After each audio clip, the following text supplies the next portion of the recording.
Merci de choisir Presse TV HD pour vous informer. Vous faites bien, mesdames et messieurs. Bonjour et bienvenue dans ce journal des JT. Mais d'abord, l'ancien directeur général de la CDC, par ailleurs le maire de Mbour, Cheikh Issa Sall, tire à boulet rouge sur le régime de Ousmane Sonko, sur le régime de Bassirou Diomaye Diakhar Faye et Ousmane Sonko, qu'il qualifie de régime dictatorial. Cheikh Issa Sall est interdit de sortir sur l'ensemble du territoire. Cheikh Issa Sall que je vous propose d'écouter au micro de Thierno Daf.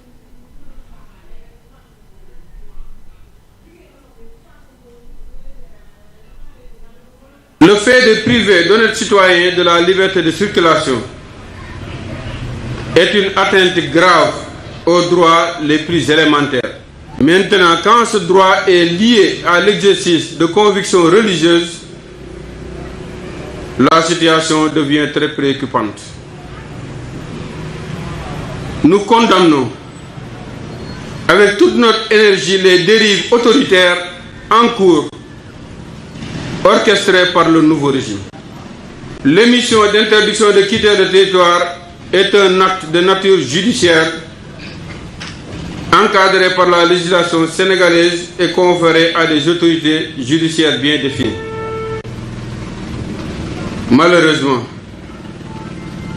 vous avez tous remarqué les convocations à se présenter à la police de citoyens qui ont osé poser les vrais débats qui devraient être soulevés dans le cadre d'un État républicain.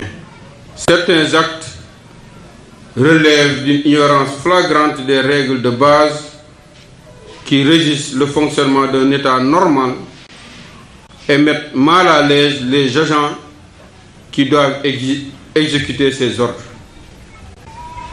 Pour notre part, ce ne sera ni l'intimidation, ni la pression psychologique. Et puis direction le sud du pays, et plus particulièrement en Ziguinchor, 96 heures de grève décrétées par les personnels de santé de l'hôpital P de Ziguinchor. Ces travailleurs dénoncent leurs mauvaises conditions de travail. La période est le lundi, mardi, mercredi, jeudi et vendredi. Je vous propose à ce propos d'écouter Dr Marc Manga. Il est le coordonnateur de l'intersyndicale au micro de la TFM. La paix, plongée dans un état de délabrement avancé, traverse une crise sans précédent. Depuis plus d'un mois, l'établissement est paralysé par une grève généralisée de tous les syndicats, alors que les autorités compétentes demeurent indifférentes à la situation alarmante.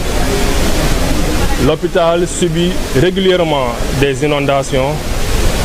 Patients, soignants et accompagnants pataugent dans des eaux provenant aussi bien de la pluie que des toilettes, transformant l'établissement en un véritable champ de ruines. L'intersyndicale a lancé un mouvement de grève depuis le 12 août 2024 pour dénoncer la dégradation des infrastructures, l'étroitesse des locaux, les conditions de travail désastreuses, la panne des appareils de radiographie standard et numérique, l'absence de stérilisation, les ruptures et l'absence d'exploration biologique de base, ainsi que l'énorme dette accumulée envers les travailleurs, les fournisseurs et les institutions sociales, IPRES et caisses de sécurité. Eh bien, la représentativité des femmes à l'hémicycle, on en parle. Interpellé sur cette question, Dr Marema Touré s'attend à ce que les femmes qui seront investies lors de la 15e législature aient un comportement exemplaire, mais également soient défenseurs de l'équité. Dr Marema Touré, que je vous propose d'écouter au micro de Sokhna Saïmbake de la 2STV. Je crois que le Sénégal a déjà réglé la question de la représentativité ou de la représentation des femmes dans les structures élues. notamment l'Assemblée nationale, avec la loi sur la parité. Donc, toutes les listes ne pourront être recevables que quand elles auront le même nombre de femmes et le même nombre d'hommes, et quand elles les auront positionnées de façon alternée. Maintenant, qu'est-ce que doit être le profil d'un député femme? Je dois dire qu'est-ce que doit être le profil d'un député de façon générale. Le profil d'un député, c'est quelqu'un qui a été investi par le peuple, qui représente le peuple et qui discute des questions qui concernent le peuple. Maintenant, sur ces questions qui concernent le peuple, il y a justement la loi sur la parité parce que nous pensons, et le Sénégal a pensé avec nous, qu'il y a une sensibilité féminine, qu'il y a des problématiques particulièrement féminines, comme les violences faites aux femmes, c'est-à-dire ce qui nous réunit aujourd'hui, ici à l'hôtel Radisson, et qu'il y a aussi la problématique de l'égalité et de l'équité. Et je pense que ce que j'attends du député en général, c'est cette sensibilisation pour l'équité entre les sexes. Mais ce que j'attends particulièrement du député femme, c'est cette sensibilisation et c'est le port de ce flambeau. Du flambeau qui fait avancer la société. La femme, elle est la mère de la société. La femme, elle est l'éducatrice de la société. La femme, elle est l'éducatrice des femmes et des hommes. Cela veut dire qu'à l'Assemblée nationale, comme partout ailleurs, la femme doit avoir un comportement exemplaire. La femme doit avoir un comportement qui aborde la stigmatisation et qui aborde certaines pratiques qu'on a déjà vues malheureusement dans notre Assemblée nationale. Et voilà, ce mardi s'est tenue la première réunion annuelle de centres régionaux d'excellence pour la biodiversité et les forêts en Afrique. Il s'agit de promouvoir des résultats sur des données scientifiques, mais également la cérémonie a été présidée par le ministre de l'Environnement, de la Transition écologique. Il a été suivi par Youssouf Kaba pour le compte rendu. Plusieurs dizaines de participants, tous animés par une volonté unique de tracer une feuille de route novatrice pouvant conduire vers une gestion durable des ressources environnementales. Et cela grâce à des solutions et approches basées sur les données scientifiques. La biodiversité est en péril, mais nous devons sauver ce qui peut encore l'être. Et pour sauver cette biodiversité, la recherche d'informations, elle est fondamentale. Et c'est là où on attend ces centres d'excellence nous fournir des bases de données très importantes, des informations importantes sur la biodiversité.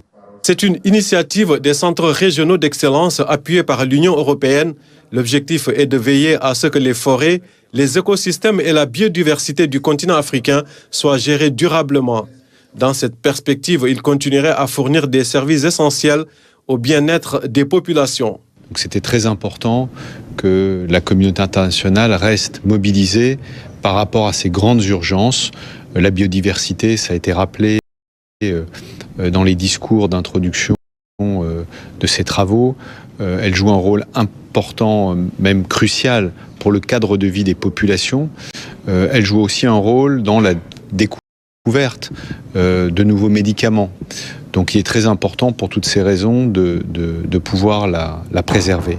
Cette première rencontre a mis tous les participants d'accord sur le rôle essentiel et fondamental des centres régionaux d'excellence. Ils participent ainsi à développer des solutions basées sur les données scientifiques.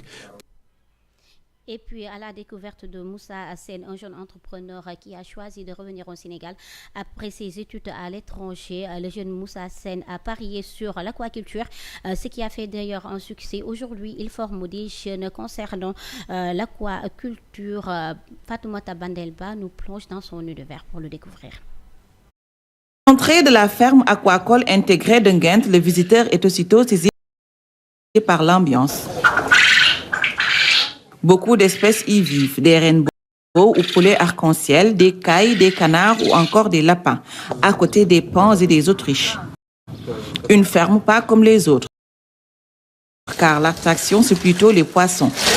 Dans cette dizaine de bassins se trouvent plusieurs espèces aquatiques. Et sur les 1500 m² de superficie de la ferme, Moussa Sène a réussi à mener plusieurs activités interconnectées afin de diversifier l'alimentation et d'améliorer les capacités de sa production.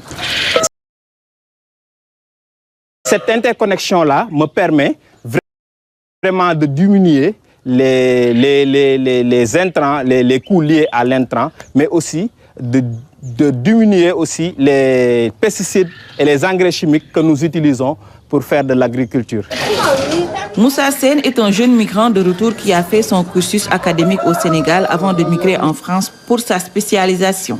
Malgré les opportunités d'emploi, il a décidé de rentrer au pays avec en tête un projet bien ficelé qui ne demandait qu'à être concrétisé.